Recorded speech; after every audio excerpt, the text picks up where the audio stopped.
karena dia nonton perdebatan logis di antara pengacara dan jaksa. Yang terjadi kan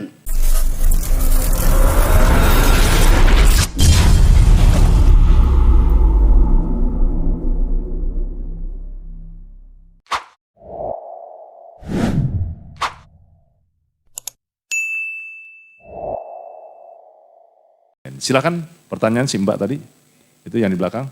Ya, jilbab hitam, kamu, ya kamu. Langsung Mbak, siapa nama dan dari mana? Izin Bapak, nama saya Fitriana Kasiani, saya penempatan di Pengadilan Tinggi Tun Surabaya. Ingin menanyakan satu hal Bapak, dalam prinsip penggunaan logika, misalnya Aristoteles itu mengemukakan ada 3 prinsip, ada non-kontradiksi, kemudian ada, saya lupa yang kedua Bapak, yang kemudian pada akhirnya disempurnakan dengan prinsip cukup alasan.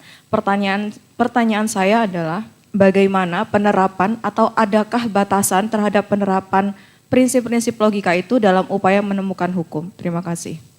Oke, ini dia disebut tadi Gang of Three ya, yang ketiganya ini Aristoteles. Silakan. Bang. Ya, Saya gara-gara ngomong Gang of Three itu, saya baru kemarin lahiran anjing.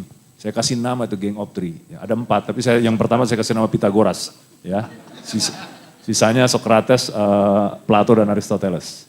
Ya, silakan. Oke. Selalu kita ada semacam kegagalan kita untuk melihat tadi kausa essendi itu. Karena kita masuk di dalam kesibukan detail persoalan. Kan sering begitu kan. Lalu kita anggap yang penting kasus ini selesai. Dipercepat kalau bisa tuh.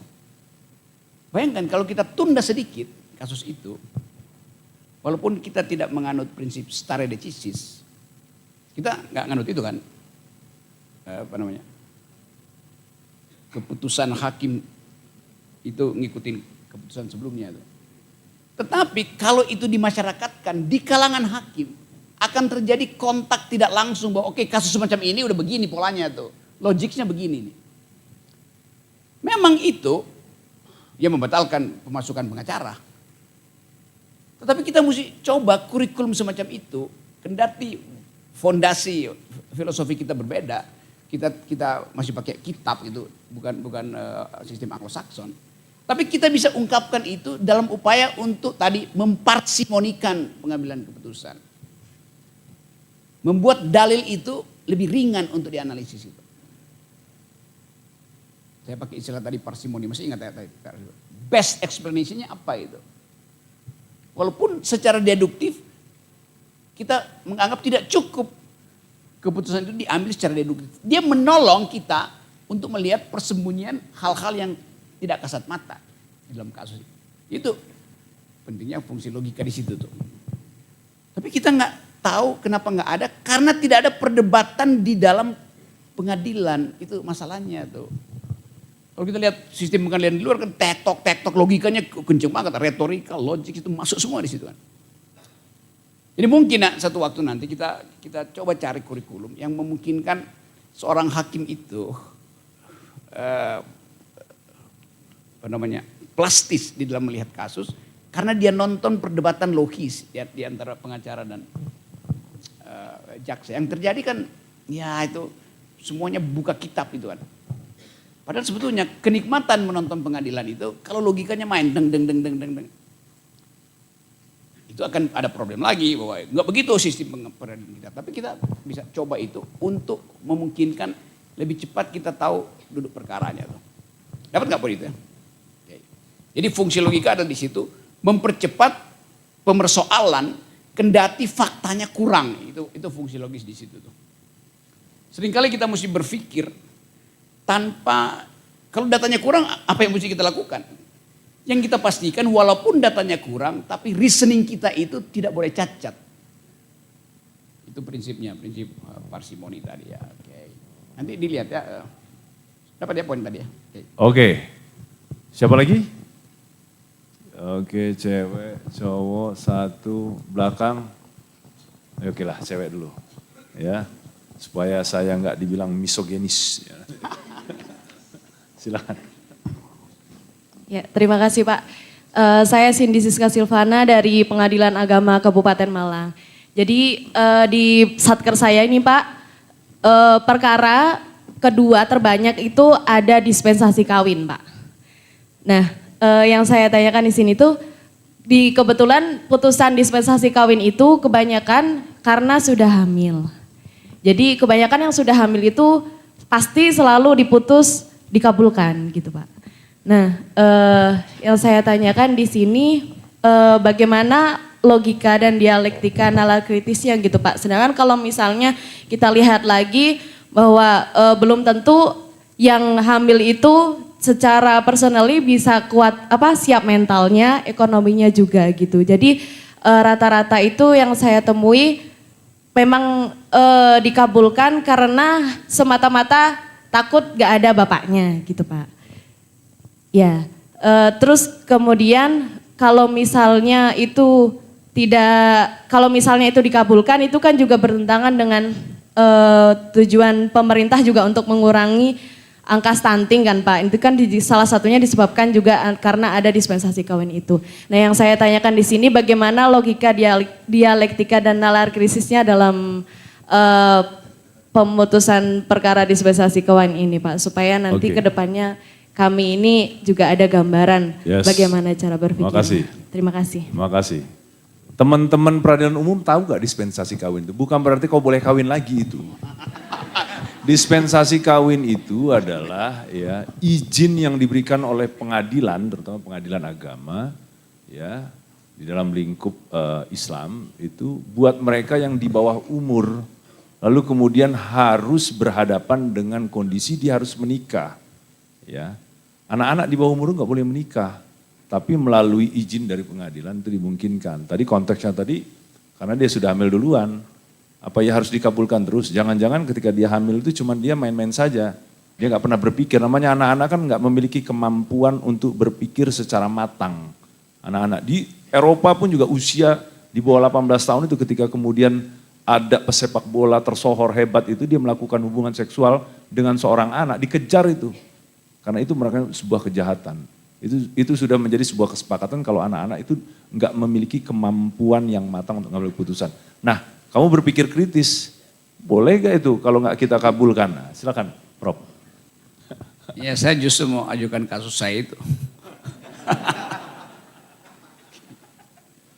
Oke, ini hal yang kita nggak tahu duduk perkara aslinya apa itu kan. Karena nanti kalau sekuensinya jadi panjang, orang bilang kalau begitu memang itu adalah salah satu cara untuk kawin cepat. Kan itu dasarnya kan. Bagaimana kalau saya balikin itu pada tadi problem itu. Kan Anda terus-menerus semacam algoritma tuh, oh, boleh. Lama-lama dia jadi dalil tuh.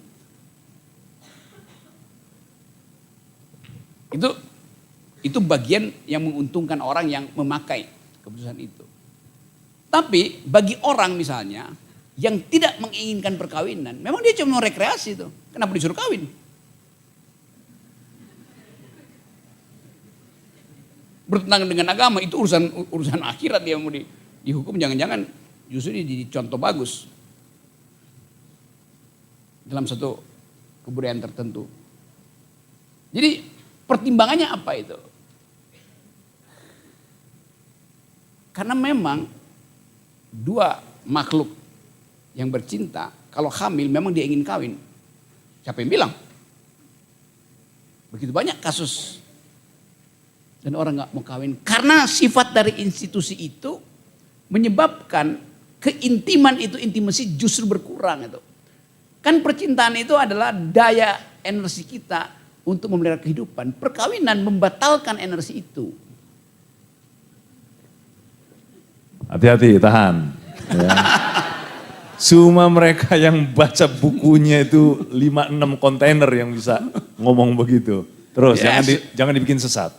Oke. Saya sengaja bikin sesat, tapi Anda akan tersesat di jalan yang enak. Kan inskripsi itu yang muncul sebetulnya. Jadi kalau kita bandingkan misalnya, sama seperti kalau orang mau bercerai itu kan ada dua jenis antropologi. Ada antropologi Islam, ada antropologi Kristen misalnya. Kalau mau bercerai lalu pisah ranjang itu kan. Apa namanya? Scheiden van Tafel and Bed itu. Pisah ranjang bagi satu komunitas Muslim itu dimaksudkan supaya saling kangen dan gabung lagi. Kan begitu kan? Sebaliknya di Eropa itu pisah ranjang itu untuk mempersiapkan pisah beneran. Lain logikanya di situ.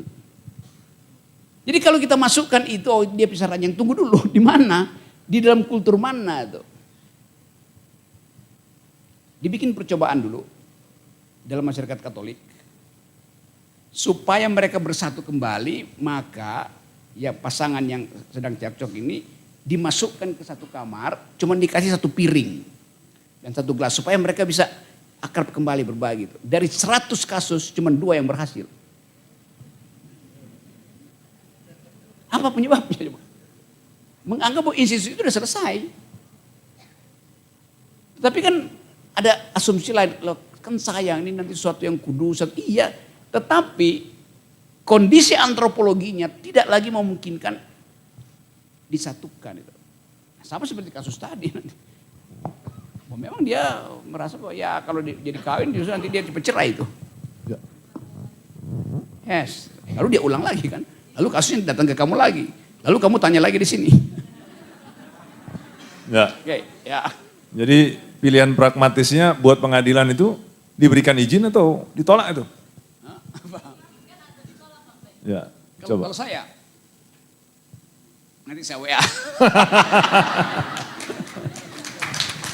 Oke, ya, dijawab juga dengan abstraksi ya. Jadi hati-hati juga Pak Rocky itu menjawab. Ya, ada beberapa pertemuan Pak Rocky itu juga saya perhatikan dengan Ustadz Abdul Somad gitu ya. Seperti yang terakhir bilang itu, ya nampaknya Ustadz Abdul Somad ya dengan senang hati mau menjadi ya penghulunya ya kalau untuk menikah. Tapi saya percaya untuk itu karena kemarin juga waktu saya kirim Itu interpretasi Somad. saya kirimkan video saya punya kabin di hutan, Pak Rocky bilang, gue mau ke sana nanti bulan madu gue di sana. Artinya sudah mau dekat lagi ya. Mudah-mudahan kita aminkan, amin. Itu bulan madunya yang mendekat, bukan madunya.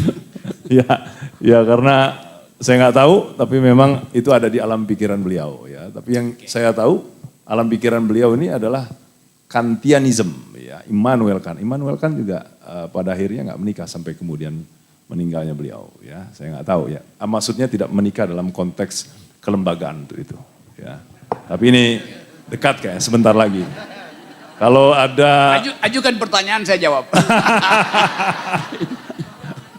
Kalau ada 200 juta rakyat Indonesia mendoakan yang pasti ya. Amin, pasti jadi itu. Oke.